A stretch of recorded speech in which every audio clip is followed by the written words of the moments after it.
सभी मित्रों को नमस्कार करता हूँ। सभी मित्रों का अभिवादन है, सभी मित्रों का अभिनंदन है। मित्रों, मेरी एक बड़ी सी कविता पिता की सीख, 101 भाग इसके प्रसारित हो चुके हैं। आज मैं आपके सामने 102वां भाग लेकर के आया हूँ। मित्रों, कविता मेरी सर्वप्रिय कविता है क्योंकि मैंने इस कविता को अपने पूज्य पिताजी को समर्पित करते हुए लिखा है। कविता पूर्ण रूप से सच घटनाओं पर आधारित है क्योंकि इसमें कही गई प्रत्येक बात कभी ना कभी किसी न किसी संदर्भ में, किसी न किसी प्रसंग में मेरे पिताजी ने मुझसे कही है। उनके शब्द संभवतः कुछ और रहे होते होंगे कभी कभी, लेकिन मैंने उन्हीं बातों को अपने शब्दों में बदल करके और एक धागे में पिरो करके कविता का रूप दिया है। और जब मैंने मित्रों इस कविता को लिखना शुरू किया था, केवल 6 बंद इसके लिखे गए थे, लेकिन धीरे धीरे बढ़ करके इसके 112 बंद लिखे जा चुके हैं और 101 रिलीज हो चुके हैं। आज 102वां भाग में लेकर के आया हूँ। मित्रों, मेरे पिताजी गुणों का भंडार थे, बहुत सामाजिक ज्ञान उनको था।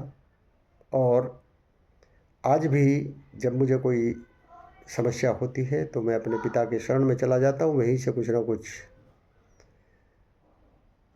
रास्ता, कुछ मार्ग प्रशस्त मेरे लिए हो जाता है और उस समस्या से मैं बाहर निकल आता हूँ। जब भी मैं इस कविता को लिखता हूँ, इस कविता का पाठन करता हूँ, इस कविता के बारे में सोचता हूँ, तो मैं अपने आसपास अपने पिता को महसूस करता हूँ। मुझे ऐसा लगता है कि मेरे पिताजी मेरा मार्गदर्शन कर रहे हैं और मुझे इस कविता को लिखने के लिए, आगे बढ़ाने के लिए प्रेरित कर रहे हैं। कविता कुछ इस प्रकार से थी।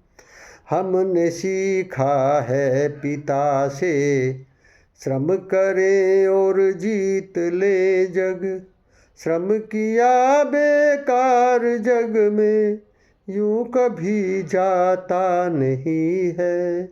हमने सीखा है पिता से। प्रस्तुत है पिता की सीख, भाग 102।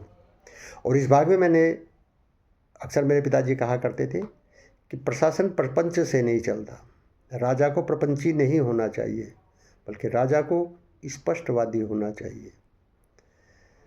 तो इसलिए प्रपंच आदमी को नहीं करना चाहिए, क्योंकि प्रपंच से आदमी कभी भी सफल नहीं हो पाता। नेक नियत वो बताते थे कि नेक नियत जिसकी है वो सफलता प्राप्त करता है। प्रस्तुत है पिता की सीख, भाग 102। हमने सीखा है पिता से, प्रपंच से प्रशासन नहीं चलता।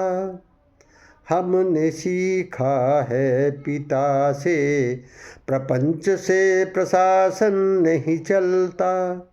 तम सदा कभी रह नहीं सकता, भानु प्रतिदिन निकलता। मेरे पिताजी कहते थे कि अंधेरा हमेशा नहीं रह सकता, क्योंकि सुबह को सूर्य निकलता है और जैसे सूर्य निकलता है अंधेरा भाग जाता है, जबकि रात भर अंधेरा रहता है। इसलिए मेरी कलम लिखती है तम, तम मीन्स अंधेरा। तम सदा कभी रह नहीं सकता, भानु प्रतिदिन निकलता। स्थायी होती नहीं मूर्ति, मोम जल्दी ही पिघलता। मेरे पिताजी कहते थे कि जिस तरह से मोम की मूर्ति स्थायी नहीं होती, मोम जल्दी पिघल जाता है, इस तरीके से ही प्रपंच किया गया, षड्यंत्र किया गया, वो भी स्थायी नहीं होता। कुछ देर लगता है कि वो सफल हुआ है, लेकिन आखिर में वो मोम की मूर्ति की तरह पिघल जाता है। स्थायी होती नहीं मूर्ति, मोम जल्दी ही पिघलता। प्रपंच करना छोड़ दो, प्रपंच से नाता नहीं है। प्रपंच करना छोड़ दो, प्रपंच से नाता नहीं है। हमने सीखा है पिता से। मित्रों, कैसी लगी कविता कमेंट बॉक्स में आकर के ज़रूर बताना।